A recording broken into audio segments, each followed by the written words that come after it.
Bienvenue, si vous venez à l'instant de nous rejoindre sur 5 sur 7 matin. Dans Mardi Santé, on vous parle du diabète gestationnel, ces troubles de la glycémie qui surviennent chez la femme enceinte vers la fin du deuxième trimestre et peuvent durer le temps de la grossesse ou être révélateurs d'un diabète antérieur.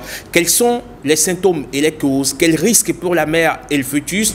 Comment se réalise le dépistage et le diagnostic? Quels sont les traitements? Eh bien, on en parle avec Yasmine Damata qui nous donne des explications. Elle interroge pour nous un médecin gynécologue. Yasmine, bonjour.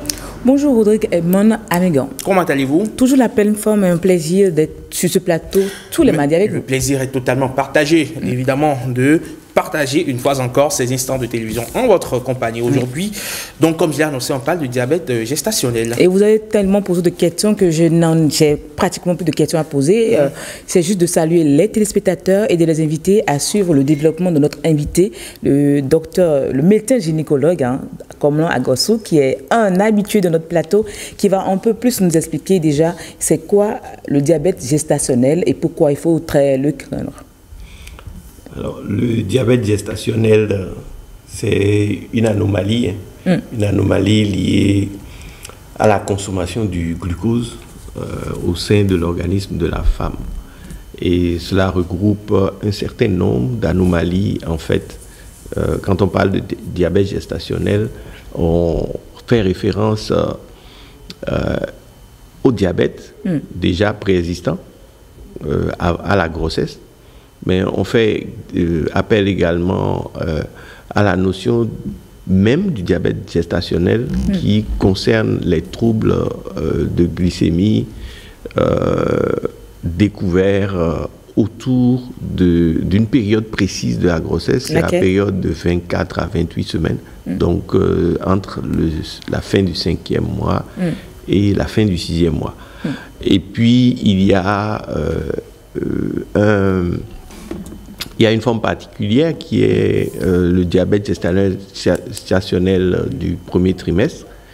Celui-là est probablement un diabète préalable également à la grossesse, mais méconnu, et dont la prise en charge ou la réponse thérapeutique n'est pas forcément bien connue.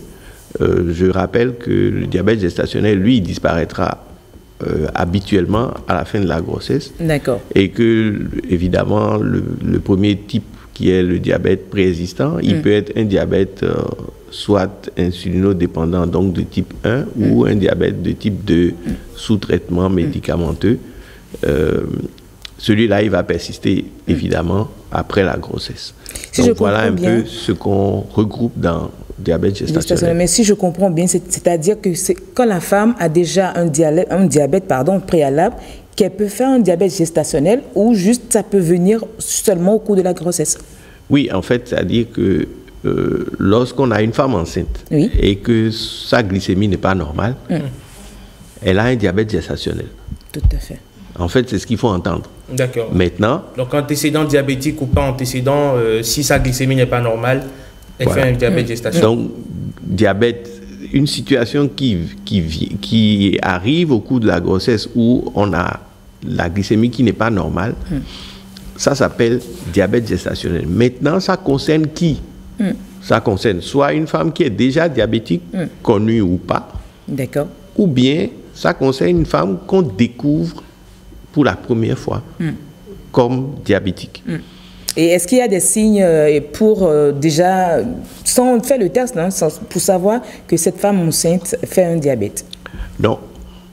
Il n'y a aucun signe. Il faut forcément faire le test. Il n'y a aucun signe. Le diabète gestationnel n'offre pas de signes particuliers. Maintenant, oui, il y a quand même aussi des manifestations possibles. C'est une tendance à trop manger. Ah, d'accord. Ça, c'est connu que ça peut faire penser... Ça peut monter le taux de la glycémie. Voilà, ça peut faire penser au diabète. Une tendance à trop uriner. D'accord.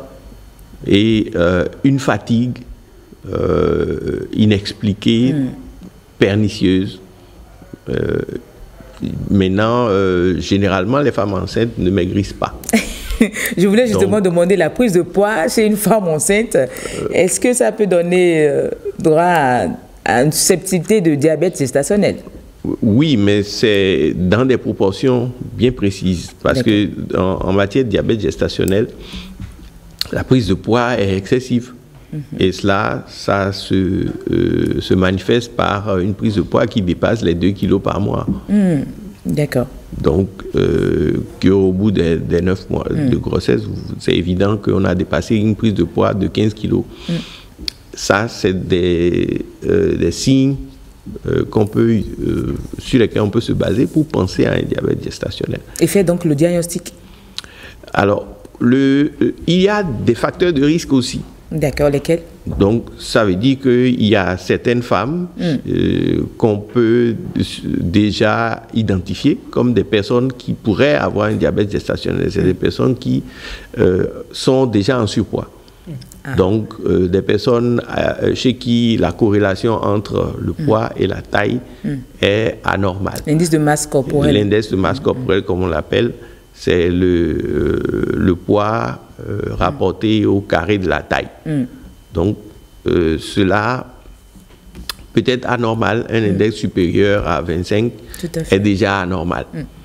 Bon, il y a les antécédents familiaux au premier degré. Donc, si le père ou la mère ont le diabète, ou si la tante ou quand un membre de la famille a le diabète, forcément, on se dit que cette personne doit forcément avoir il y a le diabète. un risque de diabète. Et les problèmes de maladies métaboliques chez les femmes, ou des questions d'antécédents cardiovasculaires, tout ça, ça participe de facteurs de risque d'un diabète gestationnel. Donc voilà un peu ce qu'on peut dire de ces facteurs de risque. Pour ces facteurs, c'est au cours d'une consultation qu'on pose des questions à la femme enceinte pour qu'elle puisse dire, c'est bien cela. Voilà, c'est des éléments que les professionnels de la santé prennent en considération pour pouvoir orienter la surveillance et procéder à des tests de dépistage pour savoir exactement ce qui se passe. À quelle fréquence la femme déjà peut faire ces consultations? Alors, les consultations prénatales, c'est mensuel. Chaque mois? Dès la conception. D'accord. Une fois par mois, il est recommandé d'aller en consultation. Mais alors maintenant, quand on sait que la femme est déjà à un diabète gestationnel, quels sont les risques pour la femme déjà, avant qu'on aborde le côté du bébé? Bon, la femme elle-même, elle a 2 genres de risques au cours de la grossesse. C'est le risque de développer la maladie hypertensive et ses corollaires. Oui. Donc, la prééclampsie, l'hypertension artérielle gravidique et la prééclampsie, ce sont les maladies les plus importantes qu'il peut avoir. Et ces maladies peuvent avoir des conséquences de tout genre.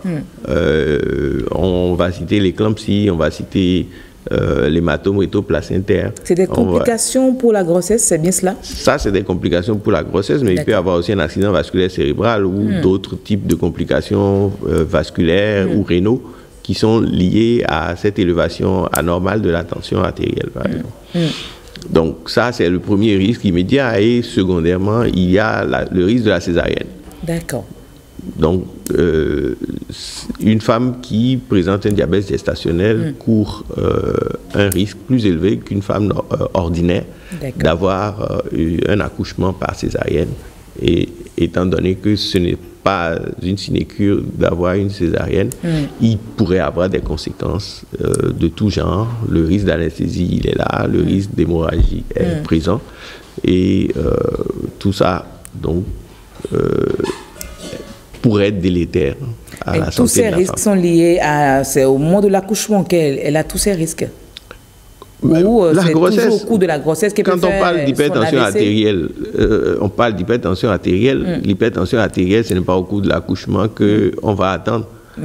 Forcément, cela pourrait arriver au cours de l'accouchement, mais c'est une complication que la femme, elle peut avoir. Donc, à tout moment. C'est à quel moment? C'est toujours au cours de la grossesse. Le premier trimestre? C'est le deuxième trimestre en général, après éclampsie.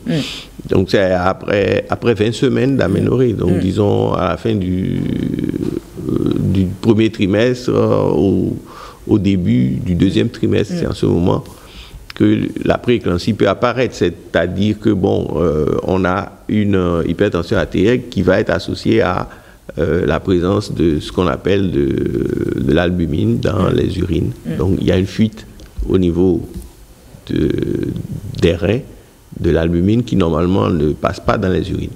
Je crois que c'est un sujet qu'on va aborder un peu plus un autre jour. Si on a l'occasion. Oui, justement. Mais dites-nous, quels sont les risques de diabète gestationnel sur le bébé? Alors, donc, cela nous donne deux catégories de situations. Il y a la situation dans laquelle on aura le diabète en début de grossesse au premier trimestre et il y a la situation dans laquelle le diabète sera découvert ou va commencer à être manifesté après le deuxième trimestre. Donc, c'est 24 à 28 semaines. Alors, dans la première situation, c'est les risques de malformation. Il y a des risques de malformation au niveau de l'embryon qui peuvent conduire à la fausse couche, si c'est des malformations très graves. Je vois. Il y a aussi des risques de fausse couche, simplement, aussi. Puis, il y a les risques que le fœtus s'arrête de se développer à cause des troubles glycémiques. Donc, il y aura une rétention d'un fœtus mort au sein de la mère. Au-delà, bien, il y a des troubles de la croissance du fœtus. Donc, ces troubles de la croissance vont dans les deux sens. Autant, il peut y avoir un ralentissement de la croissance, ce qui va donner un retard de croissance. C'est plus rare. Mais donc, un bébé de très petit poids, c'est ce qu'on appelle le retard de croissance. Ou alors, et le plus souvent, il y aura un développement excessif du fœtus lié justement aux troubles de la glycémie. On sait, et j'informe pour dire que au sein de l'organisme, le pancréas produit, je pense que nous connaissons le pancréas, c'est une des glandes digestives. Ça produit le sucre pancréatique, bien sûr, celui-là il rentre dans la digestion, mais le pancréas a une deuxième fonction qui est de sécréter dans le sang ce qu'on appelle des hormones. Et deux hormones spécifiques, c'est l'insuline et le glucagon, qui sont des hormones qui agissent sur le glucose. Donc, l'une permet la consommation du glucose et c'est l'insuline. Et l'autre permet la mise à disposition du glucose par l'organisme, c'est le glucagon. Là, c'est un cours de biologie. Donc, c'est la vie. Ça nous ramène en terminale. C'est la vie. C'est comme ça que ça fonctionne. Oui. Et donc, dans la question du diabète gestationnel, il y a le glucose qui est en excès dans le corps de la maman. Alors, l'insuline de la mère ne traverse pas le placenta. Par contre, l'excès de glucose passe de l'autre côté. Ce qui se passe de l'autre côté, c'est que le fœtus, lui, il produit plus d'insuline. D'accord, je vois. Parce que si l'insuline de la mère suivait, au moins, le surplus de glucose qui passe dans le compartiment fœtal, ce surplus aurait pu être consommé grâce à l'insuline maternelle. Mais c'est l'enfant qui produit beaucoup d'insuline. Alors, son insuline a un effet accélérateur de la croissance. Parce que on ne connaît pas, enfin, avec toutes les interactions hormonales, et avec l'hormone de croissance, etc., le fœtus va grandir beaucoup plus. Donc, ce qui fait que on a des situations extrêmes où on a des fœtus de plus de 5 à 6 kilos à la naissance. Bon, donc, ça, c'est vraiment un gros problème parce que lorsque cela est méconnu ou que l'accouchement se déroule dans un centre qui n'est pas qualifié, correctement qualifié, le fœtus, il va s'enclaver parce qu'il est trop grand. Si la tête passe, les épaules vont être coincées au niveau de l'os de la symphyse, ce qui peut créer beaucoup de dégâts de tout genre, y compris, on a assisté à des situations d'arrachement de la partie céphalique, Il y a les complications qu'on appelle l'élongation du plexus brachial, c'est-à-dire que le fait de faire une traction trop importante pour dégager le tronc fait que les nerfs qui sont au niveau de la partie du cou qu'on appelle le plexus brachial qui donne la mobilité de la main, ces nerfs vont s'étirer ou même s'arracher au niveau de leurs racines, ce qui fait que l'enfant va naître avec une difficulté de mouvoir son bras entier ou seulement la main. Ce qui donne donc des dégâts. Il y a aussi des problèmes de respiration à la naissance. Il y a des troubles de glycémie. Il y a des troubles de calcémie.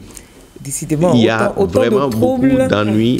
C'est mieux de contrôler son taux de glycémie quand on est enceinte alors. Et comment traite-t-on, pour finir, comment traite-t-on le diabète gestationnel? Alors, le diabète gestationnel, ce sera un mix entre une récupération de l'alimentation et l'insuline qui va être administrée de façon exogène dans les cas où la rééquilibration alimentaire seule ne suffira pas. J'ajoute que ce n'est pas l'obstétricien, donc le spécialiste des affections de la grossesse, qui va s'occuper de ça. La prise en charge du diabète est une affaire multidisciplinaire qui concerne l'endocrinologue ou le diabétologue, qui peut être lui-même soit nutritionniste ou bien se doubler ou se faire assister d'un nutritionniste. Donc vous voyez qu'il y a beaucoup de spécialistes, y compris un cardiologue qui serait utile pour prendre en charge une personne, une femme enceinte concernée par le diabète au cours de la grossesse. Merci beaucoup, docteur. Je sais qu'on n'a pas assez de temps, mais déjà, je pense que l'essentiel est dit, c'est de prévenir ce mal. C'est déjà d'aller faire ses consultations chaque mois, de connaître son état, le taux de glycémie et de se faire suivre par un médecin adéquat. Tout à fait. Une glycémie forcément au premier trimestre et entre 24 et 26 semaines, un test de dépistage du diabète lorsqu'il y a les facteurs de risque. Edmond Amégan. Absolument. Merci Yasmine. Et puis à ces personnes qui, du premier jour de la grossesse jusqu'au dernier jour avant l'accouchement, n'ont jamais mis pied dans un centre de santé, c'est Dieu qui veille sur eux. On ne va pas compter tout le temps sur Dieu. Comptons d'abord sur l'intelligence humaine qui est octroyée par Dieu. C'est cela. N'est-ce pas, docteur? Tout à fait. Merci. Vous passez une excellente journée du mardi. Derrière, nous allons faire le débat matinal avant de revenir sur mardi environnement. Bien sûr, on fait une pause. On marque, j'allais dire une pause, le temps de retrouver mes francs-parleurs de ce mardi. Il y a deux sujets très intéressants au menu. À tout de suite.